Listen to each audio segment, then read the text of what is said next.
Yo, what's going on, guys? And today we'll be talking about who will the New Orleans Pelicans draft in this year's 2025 NBA draft. If you guys don't know, I do all the pre-draft coverage for USA Today's sportshoopsite.com, so you can check out more of my coverage there. Like and subscribe. It'll help out the channel a ton. Now, let's break it down. What could the Pelicans be doing?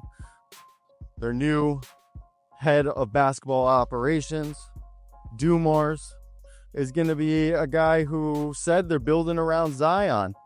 So they're going to be needing guys who can play without the ball in their hand, give some defense, and space the floor.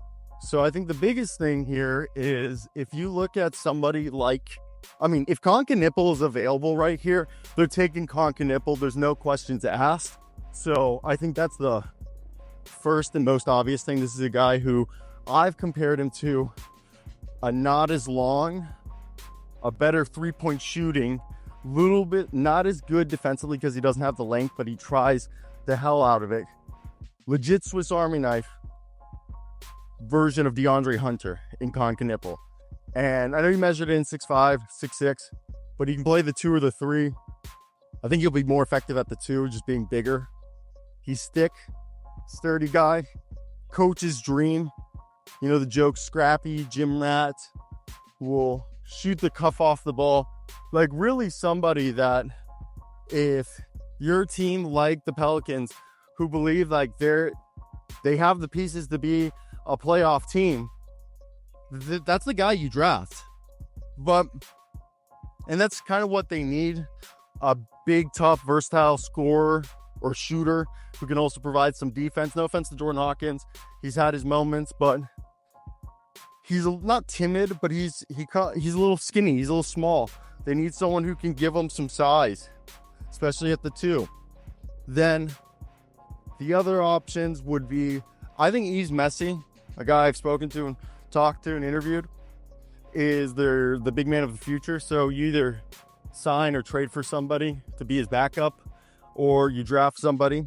But I just think the big man here, you wouldn't draft because they might just end up maybe like creating a logjam or stunting Eve's development. So I think Concanipple's the obvious choice. Now, Jeremiah Fears, Kasparis Yakachunas are all reasonable options due to the fact that or Carter Bryant, if you really want to take a swing on a wing or forward with a little bit more athleticism stuff, I just think Knipple is the obvious answer right here. Now, they would like whoever they draft at whatever position to fit multiple roster directions, either rebuilding or being a playoff team. So that's another reason why I think Knipple is perfect, because he can develop into something more or just be like Luke Kennard with defense to begin with. So with that being said, what do I think is the biggest thing? This is also a team that has the 34th pick. And with the 34th pick, I think that's also where you can get your backup big. Like either Ryan Kalkbrenner, Momo Faye, who Momo Faye's another guy I interviewed and literally like 2 weeks ago in Italy, is like like a little bit of a 4, but plays like a 5 in the body of a 4, but he's ripped. Who can be a good rebounding, shot blocking, multi-positional defender with just like an interior game. However, with that 34th pick, Kalkbrenner could be there, and he could be the perfect drop coverage, rebounding, corner shooting 3 big man. Bogdanovic Markovic or Yannick Conan Niederhauser. Bogdanovic Markovic is like the pass, dribble, shoot big man. He's in the 4. He's got a little bit of a tweeter, but I think he's a 4. He can play small ball 5 and then even be a little bit of a 3. He's gonna have to put on like 15 or 20 pounds because he's at like 213, but bro, he's fun.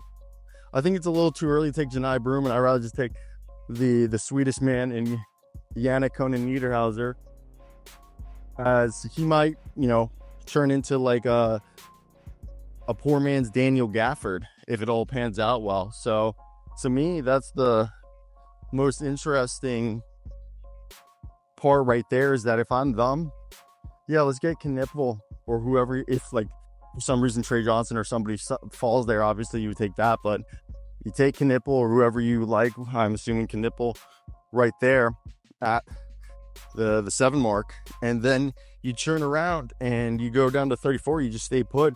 There's going to be big man options. Like you can go an offensive big man, like I said, in Markovic, who's a little smaller, who can pair up with Karlo Matikovic, who I love, who's a good bouncy, lob threat, athletic, floor spacing, rim running, 6'10", big, from Bosnia Herzegovina, right? Correct me if I'm wrong.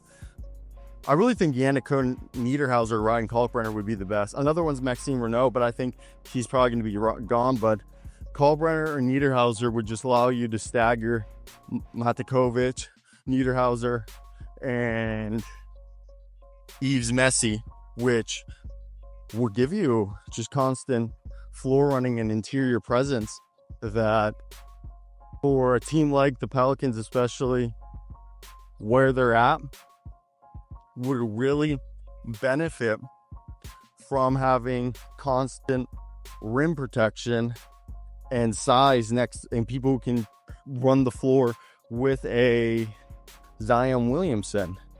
Now, the biggest thing is Willie Green.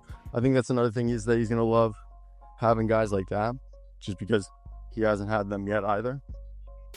With all that being said, I do think the Pelicans could also use their pick to trade back and then to gain capital and draft somebody else that's going to help them later in the draft. Like, let's say they feel like Cedric Howard will be able to give them the same output that Con Knipple, but they feel like they can get Coward at 12 or later. Maybe they collect assets and they go back. And I think that's definitely a possibility.